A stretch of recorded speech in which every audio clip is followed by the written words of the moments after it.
Chers amis, c'est avec plaisir que je vous retrouve maintenant et je vous propose de continuer notre étude sur le chapitre 15 d'Apocalypse.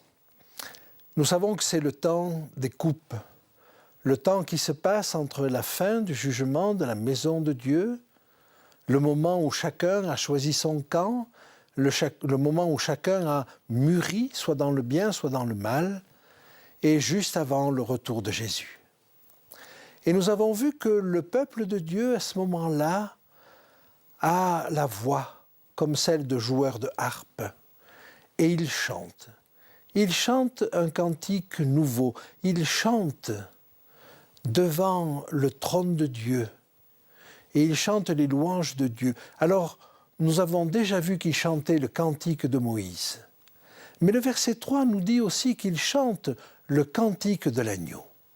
Et je vous propose de reprendre ce texte.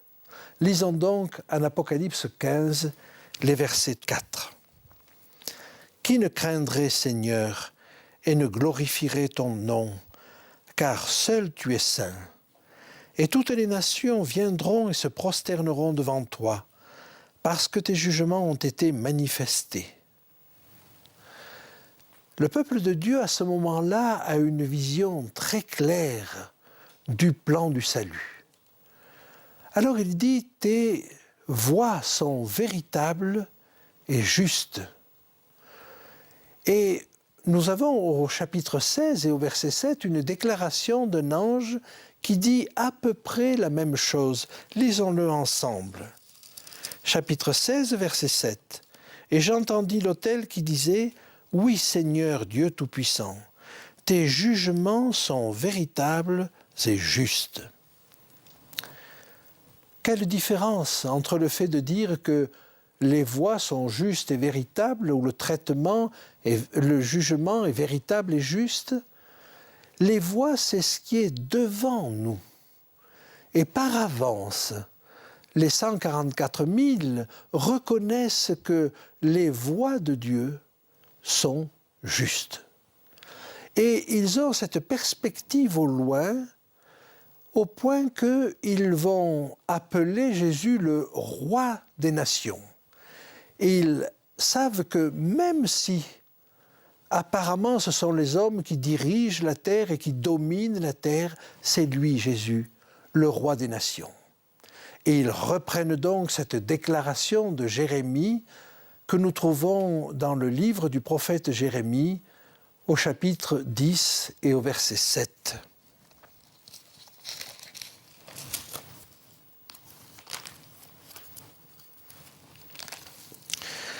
Jérémie, chapitre 10, verset 7. « Qui ne te craindrait, roi des nations? C'est à toi que la crainte est due, car parmi tous les sages des nations et dans tout leur royaume, nul n'est semblable à toi. » Ils reprennent donc ces paroles et ils ajoutent avec le verset 4 ce que nous allons lire maintenant. Reprenons donc notre texte en Apocalypse 15 et au verset 4.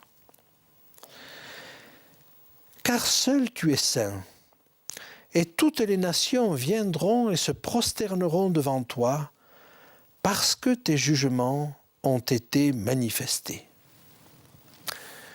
Ils savent à l'avance une chose qui ne se passera qu'à la fin des 1000 ans, c'est-à-dire 1000 ans après le retour de Jésus. Et ils disent, toutes les nations viendront se prosterner devant toi. Et quelle est la raison de cette prosternation générale? C'est parce que les jugements de Dieu ont été manifestés. En d'autres termes, toutes les nations, c'est-à-dire les élus et les réprouvés, tous, viendront se prosterner aux pieds de Dieu. Aussi étonnant que cela puisse nous paraître, c'est ce que nous allons voir à travers 3 textes de l'Ancien Testament. Et je vous propose de lire d'abord le psaume 22, au verset 29 ou 30 selon les versions. Psaume 22, 29 ou 30.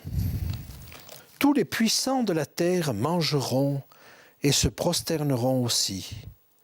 Devant lui s'inclineront tous ceux qui descendent dans la poussière, ceux qui ne peuvent conserver leur vie. Ceux qui ne peuvent conserver leur vie, les réprouvés, ceux qui vont être détruits, s'agenouillent même devant Dieu. J'aimerais maintenant vous lire un deuxième texte qui se trouve dans le livre du prophète Ésaïe, au chapitre 45. En l'Éternel seul, me dira-t-on, réside la justice et la force. À lui viendront pour être confondus tous ceux qui étaient irrités contre lui. Par l'Éternel seront justifiés et glorifiés tous les descendants d'Israël. Tous ceux qui étaient irrités contre Dieu, tous ceux qui ont de l'animosité contre Dieu, tous ceux qui ne comprennent pas Dieu, tous ceux-là viendront et reconnaîtront que c'était sans raison. Et tous ceux qu'ils accusaient seront justifiés à ce moment-là. Et tous viendront se prosterner devant Dieu. Mais peut-être que le dernier texte que je vais vous proposer est encore plus probant.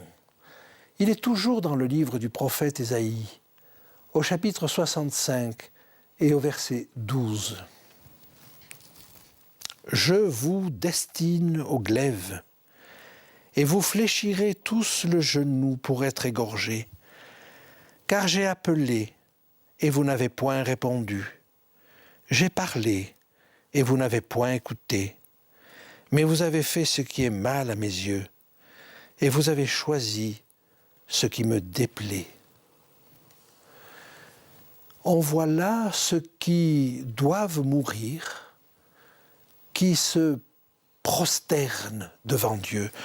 Le texte nous dit « Vous fléchirez le genou pour être égorgés ». En d'autres termes, les ennemis de Dieu, tout à fait à la fin, fléchiront le genou, supplieront Dieu de les faire disparaître. Voyez-vous, on peut voir la disparition, cette mort définitive, les temps de feu et de soufre, comme la dernière punition que Dieu exercera. Mais là, ça nous est présenté autrement. Il exaucera la dernière requête de ceux qui ont été ses ennemis. Devant leur situation, devant leur état, devant leur choix, ils demandent à Dieu de mourir. Ils se trouvent un petit peu dans la situation de Judas, qui, devant la grandeur de son erreur, de sa faute, de son péché, ne pouvait plus se supporter. Il aurait pu aller au pied de la croix et demander pardon, et Jésus l'aurait pardonné, mais c'est lui qui ne se pardonnait pas, et il s'est donné la mort. Eh bien, c'est la dernière grâce que Dieu leur accordera, de les faire disparaître. Alors je vous propose de relire ce qui se trouve au chapitre 15, mais voyez la profondeur de la connaissance du plan du salut que ces enfants de Dieu ont là, et déjà à l'avance, les voies de Dieu leur sont claires et ils savent que tout le monde viendra se prosterner aux pieds de Dieu pour reconnaître la validité et la justice de ses jugements. Je vous invite maintenant à lire avec moi au chapitre 15, la suite du texte, le verset 5. Après cela, je regardai, et le temple du tabernacle du témoignage fut ouvert dans le ciel. Le temple du tabernacle du témoignage. Le tabernacle, c'est sans doute l'arche qui le contient, mais le témoignage. Que veut dire le témoignage? Eh bien, la parole de Dieu appelle témoignage dans l'Ancien Testament ces deux tables de pierre que Dieu avait gravées de son propre doigt. Et je vous invite à le lire dans le livre de l'Exode au chapitre 25, les versets 16 à 21.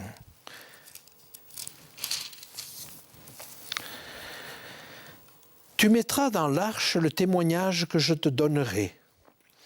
Tu feras un propitiatoire d'or pur. Sa longueur sera de 2 coudées et demie et sa largeur d'1 coudée et demie. Tu feras les 2 chérubins d'or battu. Tu les feras d'or battu aux 2 extrémités du propitiatoire. Fais un chérubin à l'une des extrémités et un chérubin à l'autre extrémité. Vous ferez les chérubins sortant du propitiatoire à ces 2 extrémités. Les chérubins étendront les ailes par-dessus, couvrant de leurs ailes le propitiatoire et se faisant face l'un à l'autre. Les chérubins auront la face tournée vers le propitiatoire. Tu mettras le propitiatoire sur l'arche et tu mettras dans l'arche le témoignage que je te donnerai. Verset 22, c'est là que je me rencontrerai avec toi, du haut du propitiatoire, entre les 2 chérubins, placés sur l'arche du témoignage, je te donnerai tous mes ordres pour les enfants d'Israël. Et un petit peu plus loin, toujours dans le livre de l'Exode, au chapitre 31 et au verset 18, « Lorsque l'Éternel eut achevé de parler à Moïse sur la montagne du Sinaï, il lui donna les 2 tables du témoignage, tables de pierre écrites du doigt de Dieu. » Et maintenant, j'aimerais aborder avec vous un autre aspect de ce qui arrive là, c'est justement le fait que le tabernacle est ouvert. Il y avait avant un voile de séparation entre le lieu saint et le lieu très saint. Eh bien, maintenant que le temple est ouvert, il y a communication entre le lieu saint et le lieu très saint. Et le voile qui les séparait représentait Jésus lui-même. Je vous invite à regarder cela et à voir le parallèle que nous avons avec Apocalypse 11, verset 19. Apocalypse 11, verset 19. À la 7e trompette, le temple était ouvert. Apocalypse 11, verset 19. Et le temple de Dieu dans le ciel fut ouvert, et l'arche de son alliance apparut dans son temple, et il y eut des éclairs, des voix, des tonnerres, un tremblement de terre et une forte grêle.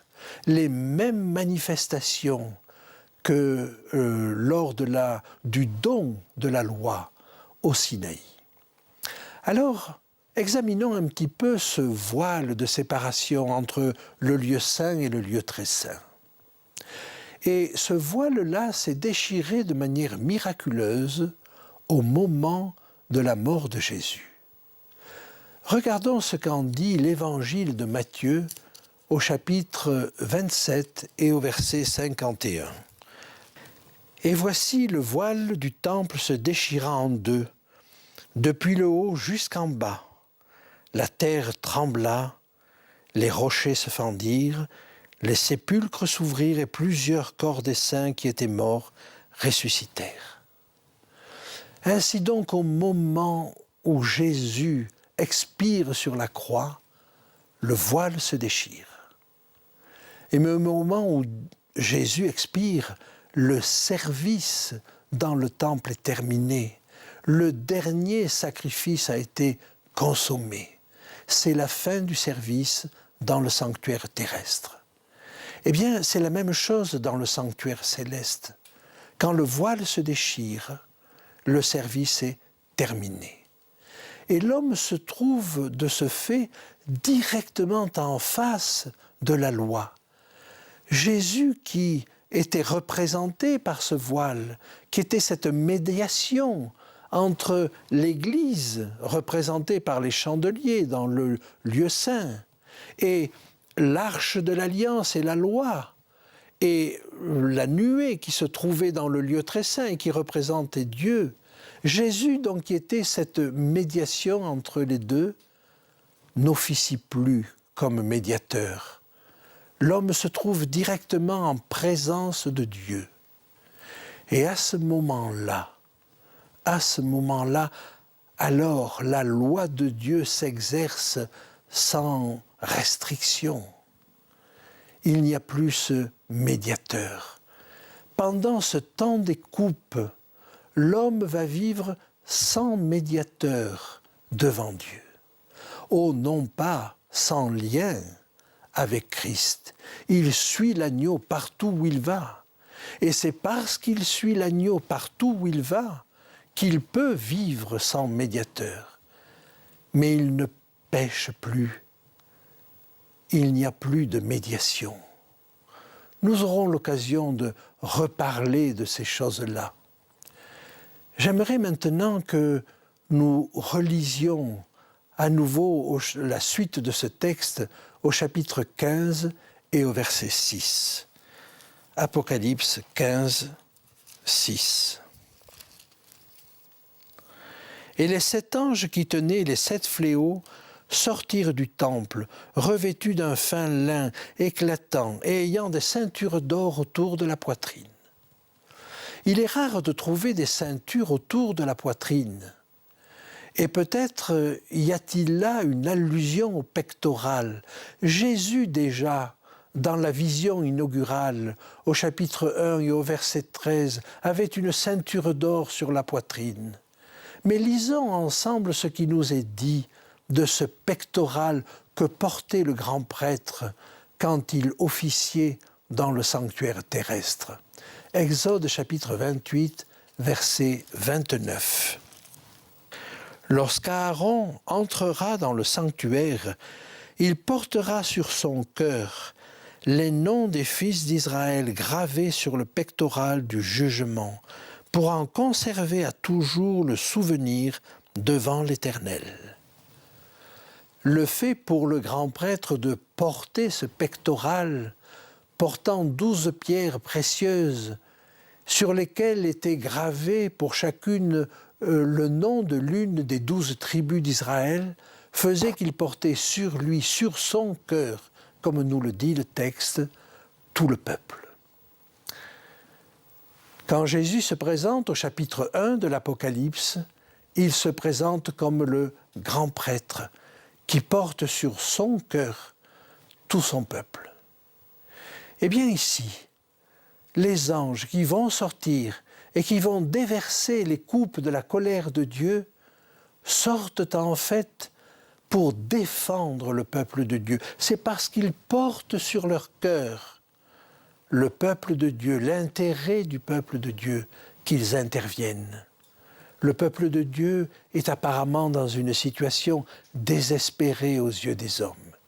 Et c'est l'intervention de ces coupes, de ces anges, qui va permettre leur délivrance.